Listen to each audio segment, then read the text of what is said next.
আমার ভাইরা, বিশ্বনবী সাল্লাল্লাহু আলাইহি সাল্লাম তিনি যখন মক্কার ভিতরে দাওয়াতি কাজ জোরে সোরে প্রকাশ্যে শুরু করলেন, শত শত হাজার হাজার কাফেররা ঝাঁকে ঝাঁকে দলে দলে ইসলামের ছায়াতলে আসা শুরু করলেন। তারা কলমা পড়ে মুসলমান হতে লাগলেন। বলুন সুবহানাল্লাহ। এই অবস্থা দেখে মক্কার কুরাইশ নেতৃবৃন্দ কাফেররা পরামর্শ করা শুরু করলেন,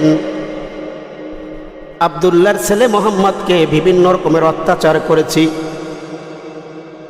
অনেক জুলুম করেছি, অনেক নির্যাতন করেছি। সেজদারত অবস্থায় যখন ছিল তার মাথার উপরে পচা নাড়ি ভরিয়ে দিয়েছি, ছোট ছোট বাচ্চা দিয়ে পাথর মেরেছি, গর্ত করে গর্তের ভিতরে ফেলানোর চেষ্টা করেছি। কোনো কিছুতে আব্দুল্লাহর ছেলে মুহাম্মদকে এই ইসলামের পক্ষে দাওয়াত দেওয়ার জন্য কোনো প্রকারে দাবিয়ে রাখা যাচ্ছে না।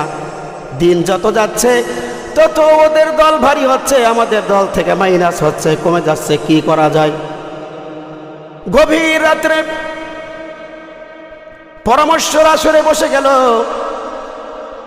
আবু জাহেল, আবু লাহাব, উতবা, মুগিরা, এই বড় বড় মক্কার কুরাইশ বংশে যারা নেতৃত্ব দিতেন, এই হাইব্রিড কাফেরের দলেরা গভীর রাত্রে পরামর্শ করলো, বলো নতুন করে আব্দুল্লাহর ছেলে মুহাম্মদকে কি করা যায়, কিভাবে এই সমাজটাকে ইসলামের দলকে দাবিয়ে রাখা যায়। ওর ভিতরে একজন পরামর্শ দিলেন, নেতাজি আব্দুল্লাহর ছেলে মুহাম্মদের অনেক অনুসারী হয়েছে, অনেক সাহাবী হয়েছে, অনেক সঙ্গী সাথী হয়েছে, আর তাকে মারা যাবে না, তাকে আর সরাসরি অপমান করা যাবে না। যদি আমরা এই কাজগুলো করি আমরা জমিনে কেউ টিকে থাকতে পারবো না। বলল তাহলে কি করতে হবে বলো? বলল মদিনার বুকে অনেক বড় বড় পণ্ডিত আছে, যেই সকল পণ্ডিত গুলারা তাওরাত জানে, জাবুর জানে, অনেক বড় জ্ঞান, তাদের অনেক চমৎকার ব্রেন, তাদের কাছে যাই পরামর্শের জন্য। তারা যদি কোনো ভালো পরামর্শ দেয়, সেই পরামর্শ মোতাবেক যদি আমরা কাজ করি, তাহলে হয়তো আব্দুল্লাহর ছেলে মুহাম্মদকে দাবিয়ে রাখা যাবে। পরামর্শ সাকসেস।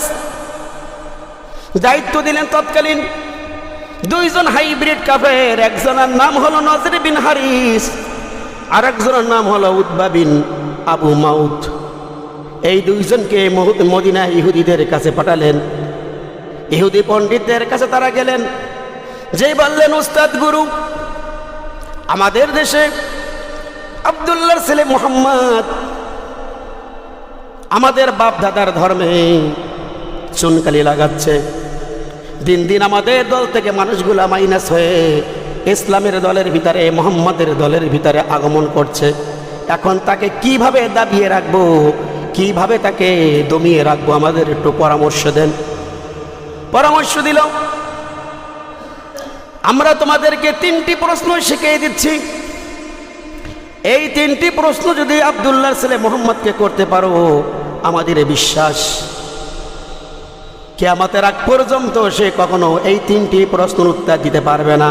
যখন 3টি প্রশ্নের উত্তর দিতে পারবে না, তোমরা তখন বলবা তুমি নবী না, তুমি মিথ্যা নবী। বলুন নাউজুবিল্লাহ, আরো জোরে বলুন নাউজুবিল্লাহ। তোমরা তখন তাকে বিভিন্ন প্রকারের গালাগালি দিবা, বাজে কথা বলবা, নোংরা কথা বলবা, সমাজে যত জায়গায় দোকান আছে, দোকান ঘাটে, বাজার ঘাটে তার নামে মিথ্যা প্রচার করে দিবা যে আব্দুল্লাহর ছেলে যদি মুহাম্মদ নবী হতো, তাহলে আমাদের এই ছোট্ট 3টা প্রশ্নের জবাব জানতো। আমার ভাইরা, অনেক লম্বা চড়া ঘটনা। বিশ্বনবী মুহাম্মদুর রাসূলুল্লাহ সাল্লাল্লাহু আলাইহি সাল্লামকে ডাকা হলো, ডেকে বললেন, ও আব্দুল্লাহর ছেলে মুহাম্মদ, তুমি যদি সত্যি আল্লাহর পয়গম্বর হয়ে থাকো, আল্লাহর নবী হয়ে থাকো, তোমাকে আমরা 3টি প্রশ্ন করব। 3টি প্রশ্নের জবাব যদি তোমরা দিতে পারো, তুমি যদি দিতে পারো, আমরা এখানে যারা আছি সকলে মুসলমান হয়ে যাব।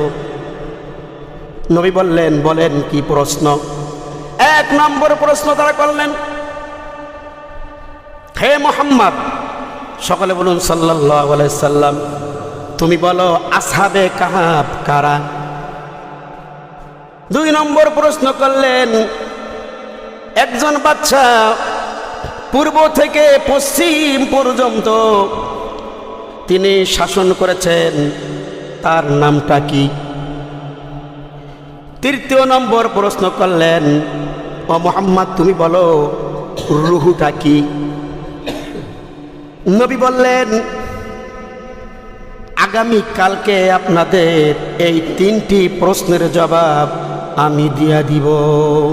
কি বললেন? আগামী কালকে আমি 3টা প্রশ্নের জবাব আপনাদের দিব। যেই জিনিসটি নবী বলেন না সেটা হলো ইনশাআল্লাহ, এটা বলেননি। আর নবী এই না বলার কারণে আল্লাহ পাক রব্বুল আলামিন তার সাথে কি আচরণ করেছেন, চমৎকার একটা ঘটনার এখানে রয়েছে, আমি সেদিকে যাচ্ছি। আল্লাহর নবী কোনো কথা তিনি আল্লাহর অনুমতি ছাড়া কোনো কিছুই বলতেন না। ওই সময় তিনি বলেননি যে অপেক্ষা আছেন, জিব্রাইল আসবেন, জিব্রাইল বলবেন, এরপর 3টি প্রশ্ন জবাব দিবেন। কারণ আল্লাহ নবী পট করে কোনো কিছু জানলে উত্তর দিতেন না। কারণ আরবিতে একটি, উর্দুতে একটি বরবাদ বাক্য আছে, বাক্যটি হলো মুহাম্মদ হারগিজ না গুফতা তা না গুফতা জিবরাইল, জিবরাইল হারগিজ না গুফতা তা না গুফতা রব জলিল। আমার ভাইরা, জিবরাইল আল্লাহ পাক রব্বুল আলামিন যেই কথাটা বলতেন জিবরাইল আমিন সেই কথাটাই মুহাম্মদ রাসূলুল্লাহ সাল্লাল্লাহু আলাইহি সাল্লামকে বলতেন। আর জিবরাইল যেই কথাটাই বলতেন মুহাম্মদুর রাসূলুল্লাহ সাল্লাল্লাহু আলাইহি সাল্লাম সেই কথাটা বলতেন। বলুন সুবহানাল্লাহ। একটা কথা নবী কখনো বাড়িয়ে বলতেন না, একটা কথা তিনি মন করা বলতেন না। আল্লাহ পাক রব্বুল আলামিন সেই সম্পর্কে সূরা আন-নাজম 50 নম্বর সূরার 3 নম্বর আয়াতে আল্লাহ পাক রব্বুল আলামিন বলেন, ওয়া মা ইয়ানতিকু আনিল হাওয়া। আল্লাহু আকবার বলেন। আমার নবী এমন নবী যিনি মন গড়া কোনো কথা বলতেন না। এই ঘোষণা কার? আল্লাহ গ্যারান্টি দিয়েছেন আমার নবী মন গড়া কোনো কথা বলতেন না। তিনি যা বলতেন আল্লাহ পাক রব্বুল আলামিন সূরা নাজমের 4 নম্বর আয়াতে আল্লাহ বলেন, ইন হিয়া ইল্লা ওয়াহয়ুন ইউহা। আমার নবী যা বলতেন সেটা ছিল ওহী, সেটা ছিল কোরআন। আমি আল্লাহ ওহী রূপে যা প্রেরণ করতাম আমার নবী তাই বলতেন। বলুন সুবহানাল্লাহ। আল্লাহ পাক রব্বুল আলামিন অন্যত্র আয়াতে বলেন, আমার নবী যদি কোনো আমার কথা ছাড়া অন্য কোনো কথা বলতো তাহলে কি হতো? আল্লাহ পাক রব্বুল আলামিন সূরাতুল কাহাফ 69 নম্বর সূরার 40 নম্বর আয়াতে আল্লাহ বলেন, ওয়ালাউ তাকাওয়ালা আলাইনা বাদাল আকাবির। যদি আমার নবী আমার নামে কোনো মিথ্যা রচনা করত তাহলে আমি আল্লাহ কি করতাম? শোনো, লা আখাযনা মিনহু বিল ইয়ামিন।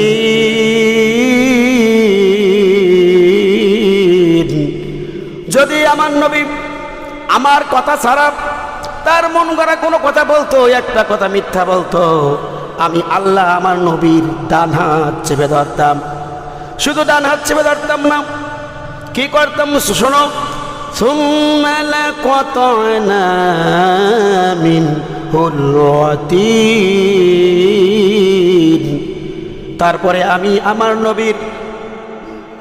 আমার নবীর তার হৃৎপিণ্ডর শিরাগুলো আমি আল্লাহ কেটে দিতাম। ঘোষণাকার, আরো জোরে বলেন ঘোষণাকার। আমার ভাইরা, এত কিছুর পরে নবী কখনো নিজ ইচ্ছায় মানুষের সামনে একটা কথা আল্লাহর কথা ছাড়া নিজের মন গড়া কোনো কথা বলে নাই। শুধুমাত্র কেবলমাত্র যেই সময় কাফেররা 3টি প্রশ্নের জবাব জানতে চাইলেন শুধুমাত্র বললেন আগামীকালকে আমি প্রশ্নের উত্তর দিব, শুধুমাত্র ইনশাআল্লাহ বলেন নাই। 15টা দিন ওহী বন্ধ হয়ে গেল, 15 দিন ওহী আসে না। রসুল বললেন আগামীকালকে 3 প্রশ্নের জবাব দিব। পরের দিন শত শত কাফেররা উপস্থিত হয়েছে। কারণ তারা জানে বিশ্বনবী এই তিনটি প্রশ্নের জবাব দিতে পারবে না। সকলে চলে আসলেন এই কৌতূহল জানার জন্য, দেখার জন্য। হাজার হাজার কাফের বস্তি। এবার বলেন আব্দুল্লাহর ছেলে মোহাম্মদ, তুমি বলো, তিন প্রশ্নের জবাব দাও। নবী বললেন আজকে না, আগামীকাল। পরের দিন আবার আসলেন, বললেন আজকে না, আগামীকাল। বারবার যখন নবী ঘোরানো শুরু করলেন, কাফেররা সুযোগ পেয়ে গেল। আমাদের নবীকে তখন ওরা মিথ্যাবাদী, ওরা ভুয়া নবী, মিথ্যা নবী বলে সাব্যস্ত করা শুরু করলেন। বলুন নাউজুবিল্লাহ। এটা স্বাভাবিক। বলছে আগামীকাল দিব, কালকে দিলেন না, আবার আসলেন, কালকে দেবো, আবার বলেন পরে দেব। একদিন নয়, 2 দিন নয়, 14 দিন হয়ে গেল, ওহি আসে না। নবী কান্না শুরু করলেন, গভীর রাত্রে কানলেন, কান্না শুরু করলেন। নবীর কান্নার কারণে উপরে যত পাখি ছিল পাখিগুলা কান্না শুরু করলো। জঙ্গলে যত প্রাণী ছিল নবীর কান্না শুনে জঙ্গলের প্রাণীগুলো কান্না শুরু করলো। আমার ভাইরা, জমিনের নিচে যত প্রাণী ছিল সকল প্রাণীগুলো কান্না শুরু করলো। আকাশ বাতাস সবাই কান্না শুরু করলো। আল্লাহ পাক রব্বুল আলামিন তখন জিব্রাইলকে পাঠাই দিলেন, জিব্রাইল যাও, আমার নবী আমার পরে সারেন্ডার করেছে, আত্মসমর্পণ করেছে, যাও যাও যাও, নবীকে সালাম দিয়ে বলো, ওয়ালা তাকুলান্না লিশাইইন ইন্নী ফাইলুন যালিকা গাদা। নবী, এখন থেকে আপনি যদি কোনো কথা বলতে চান যে আগামীকালকে উত্তর দিব, আগামীকালকে তোমাকে এইটা দেব, এমন কোনো কিছুর ব্যাপারে আপনি নিশ্চয় না বলে, ইনশা আল্লাহ, আল্লাহর পরে এই কথাটা না বলে আপনি কখনো আগামী দিনের কথা বলবেন না। এইটা আমি আল্লাহ আপনার পরে আইন জারি করে দিলাম। বলুন সুবহানাল্লাহ। নবীর পরে যেমনি আইন জারি, নবীর উম্মত তো আমরা, আমাদের পরেও সেই আইন। যদি আমরা কেউ বলি আগামীকালকে আপনার টাকা দিব, আগামীকালকে আপনার কাজটা করে দিব, ওইটা বলার আগে বলবো ইনশা আল্লাহ। আগামীকাল ভবিষ্যতে কোনো কাজ করতে গেলে ইনশা আল্লাহ বলতে হবে। আল্লাহ পাক রব্বুল আলামিন নবীকে বললেন, নবী কোনো কিছুর ব্যাপারে মোটেই বলবেন না যে নিশ্চয় আমি আগামীকাল করব, বরং আপনি কি বলবেন? আল্লাহ পাক রব্বুল আলামিন সূরা আল কাহফ 18 নম্বর সূরার 14 নম্বর আয়াতে আল্লাহ বললেন, আপনি বলবেন ইল্লা আইয়াশাআল্লাহু ওয়াযকুর রাব্বাক ইযা নাসিতা ওয়া কুল আসা আইয়াদিয়ানি রব্বি লিআকরাবা মিন হাযা রাশাদা। নবী গো, আপনি বলবেন ইনশাআল্লাহ, যদি আল্লাহ চান তাহলে আগামীতে আপনাদের এই কাজটা করে দেব, এই প্রশ্নের জবাব দিব। নবী গো, ইনশাআল্লাহ যদি আপনি ভুলে যান তাহলে আপনি কি করবেন? ওয়াযকুর রাব্বাক, ভুলে গেলে আপনি আপনার রবের তাসবিহ পড়বেন। সুবহানাল্লাহ, আলহামদুলিল্লাহ, লা ইলাহা ইল্লাল্লাহ, সুবহানাল্লাহ, আলহামদুলিল্লাহ, লা ইলাহা। নবী গো, ভুলে যাওয়ার পরে যখন আপনি তাসবিহ তেলাওয়াত করবেন, আপনার রবের জিকির করবেন, তাহলে শুনেন কি হবে। وقل عسى أن يهديني ربي لأقرب من هذا رشدا। আপনি যে বিষয়টা ভুলে গেছেন, যে বিষয়টা আপনি জানেন না, ওই বিষয়টা আল্লাহ পাক রব্বুল আলামিন অত্যন্ত চমৎকারভাবে আরো সাহস করে দেবেন আপনার জন্য। বলুন সুবহানাল্লাহ। আমার ভাইরা, আয়াত যখন নাজিল হয়ে গেল 15 দিন পরে নবী এবার সকলকে ডাকলেন, এসো, তোমাদের যে প্রশ্ন ছিল, 3টি প্রশ্ন ছিল, আমি আজকে তোমাদেরকে 3টা প্রশ্নের উত্তর দিব। ইতিপূর্বে ওরা অনেক আজে বাজে কথা বলছে, মুহাম্মাদের খোদা মুহাম্মদকে ভুলে গেছে, মুহাম্মাদের খোদা মুহাম্মদকে তালাক দিয়েছে, মুহাম্মাদের খোদা মুহাম্মাদের পরে রাগ করেছে, অনেক আজে বাজে কথা বলছে, ভুয়া নবী, মিথ্যা নবী, অনেক কিছু বলেছে। আল্লাহ বলেন, নবী ধৈর্য ধারণ করেন, চিন্তা করার কোনো কারণ নাই। আসুন আপনি এখন এই 3টা প্রশ্নের জবাব দেন। এক নম্বর প্রশ্ন করেছিল আসহাবে কাহাফ কারা। আল্লাহ পাক রব্বুল আলামিন সূরা আল কাহাফ 18 নম্বর সূরা 9 নম্বর আয়াত নাযিল করলেন। আল্লাহ বলেন, আম হাসিবতা আন্না আসহাবাল কাহাফ ওয়ার রাকিমি কানু মিন আয়াতিনা আজাবা। ও নবী, আপনাকে আসহাবে কাহাফ সম্পর্কে যে প্রশ্ন করেছে, ওরা মনে করছে আপনি এই সম্পর্কে জানবেন না, কিন্তু এর ছাড়া যদি আরো কঠিন প্রশ্ন করে ওরা, এই প্রশ্নের জবাবগুলো আমি আল্লাহ আপনার মাধ্যমে দিয়ে দেব। বলুন সুবহানাল্লাহ। ওরা এক নম্বর প্রশ্ন যেটা করেছে সেটা হলো আসহাবে কাহাফ কারা।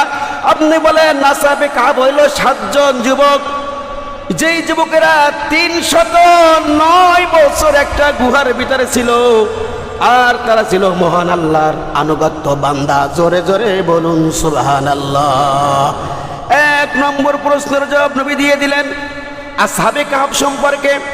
আসহাবে কাহাফ 7 জন যুবক ছিল। ওই 7 জন যুবক 309 বছর একাধারে ঘুমিয়েছিলেন। বলুন সুবহানাল্লাহ। 309 বছর এক ঘুম, অনেক লম্বা চড় আলোচনা, সেটাকে তাফসীরে যেতে পারছি না। এবং বললেন তারা ছিল আল্লাহর আনুগত্য বান্দা, আনুগত্যশীল। তখন তারা সেটা বললেন, হ্যাঁ ঠিক আছে। 2 নম্বর প্রশ্ন করলেন, বলতো একজন বাদশা পূর্ব থেকে পশ্চিম পর্যন্ত শাসন করেছিল, তার নাম কি? আল্লাহ পাক রব্বুল আলামিন নবীকে শিখিয়ে দিলেন।